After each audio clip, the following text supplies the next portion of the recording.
In the year 1746, New York stood like a flickering flame at the edge of two vast, competing empires.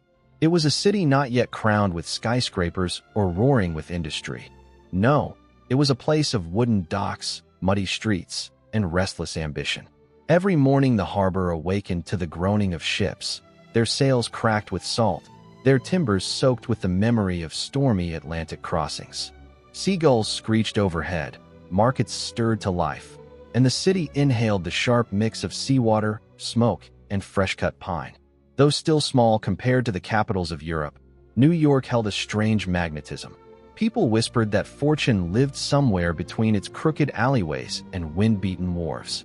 It was a young settlement, but it pulsed with the energy of two worlds colliding. The old traditions carried by settlers and the raw, untamed promise of a new land. British rule dominated the city in 1746. Red-coated soldiers marched through the streets with polished boots and muskets resting on their shoulders, their presence a constant reminder of King George II's authority. British officials set laws, collected taxes, and dictated trade. Yet beneath this control, a simmering defiance lived in the hearts of many New Yorkers.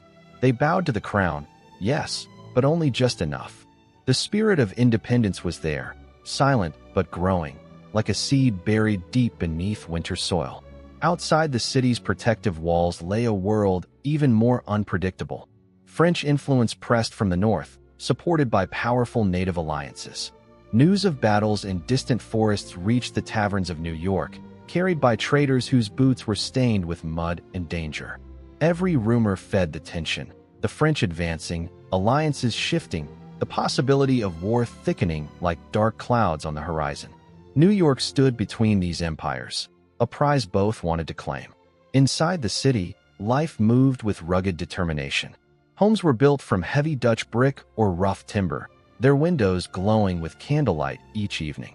Streets were narrow, often flooded after rain, and filled with the rattling of carts carrying furs, grain, barrels of rum, and iron tools.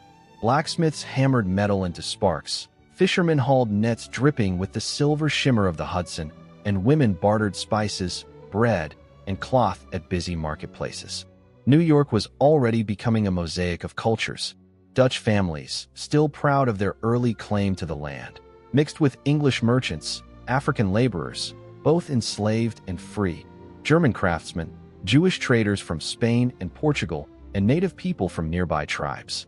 Languages overlapped, customs intertwined, and food from different worlds filled the air with unfamiliar scents. It was messy, imperfect, and sometimes tense, but undeniably alive. What made New York remarkable in 1746 was not its size, but its fearless desire to grow. Even with danger everywhere, pirates at sea, rival empires in the forests, harsh winters threatening hunger, the city refused to retreat. Its people carried dreams larger than its small streets could contain. New York was not yet a great city, but it was becoming one. Slowly, fiercely, defiantly, right at the edge of empires. By early 1746, New York had learned to live with danger not as an occasional visitor, but as a constant companion. The city stood like a stubborn shield between clashing empires, its wooden docks and stone fortifications facing an unpredictable world. Yet what made New York extraordinary in this turbulent year was not the threats surrounding it, but the people who refused to surrender their hopes. The heartbeat of New York pulsed strongest along the waterfront. There, sailors shouted orders, waves slammed against hulls, and the salty wind carried stories from half the world away. Ships arrived from the Caribbean, Boston, London, and even far-off Africa, each unloading crates of sugar, tobacco, cloth, tools, and dreams. The harbor looked like a forest of masts, tall, creaking, and forever moving. And just beyond its edge stood Fort George, the proud British fortress guarding the city, cannon barrels pointed toward both sea and sky. Inside the fort's stone walls, red-coated British soldiers trained tirelessly. Drums echoed through the streets like thunder, reminding every citizen that the crown's presence was firm and watching. Officers discussed French movements in the north, native alliances shifting, and whispers that the Great War in Europe might soon engulf the colonies. Tension thickened the air, But the people of New York moved forward with a courage that seemed almost reckless. Daily life continued, shaped by grit and determination. Families gathered each morning around hearths built from sturdy Dutch bricks.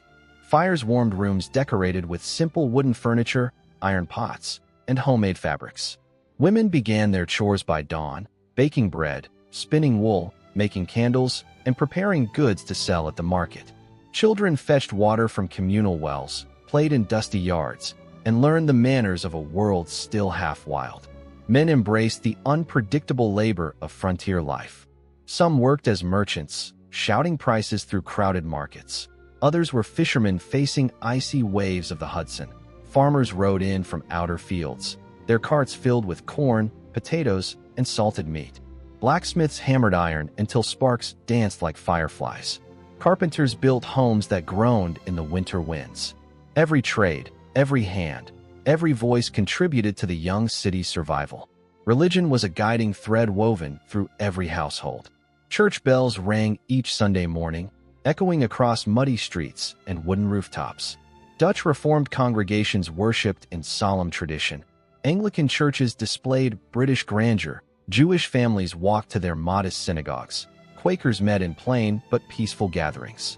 Differences existed, sometimes sharply, but within New York, tolerance was slowly becoming a cherished habit.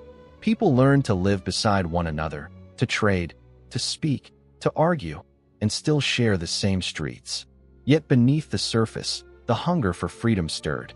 Taxes tightened, trade restrictions drained pockets, and British officers demanded loyalty. In taverns lit by lanterns and filled with the smell of ale and smoke, men whispered about rights, liberty, and the future of this land. They did not yet dare to speak openly of rebellion, but the seed was planted, and it grew each time someone felt the crown's weight. But despite the burdens, despite the dangers pressing from every direction, New York's spirit blazed brighter than ever. People built, traded, prayed, laughed, argued, survived, and hoped. That hope became the city's true strength, greater than the muskets of soldiers or the stones of the fort. As winter 1746 approached, lanterns shimmered across the harbor like a constellation fallen from the heavens. Snow dusted rooftops, smoke curled from chimneys, and the city, small, weary, yet unbroken, stood ready for whatever destiny would bring. For New York was many things that year: fragile, rough, ambitious, divided, determined. But it was also something more, something rare. A city that refused to bend.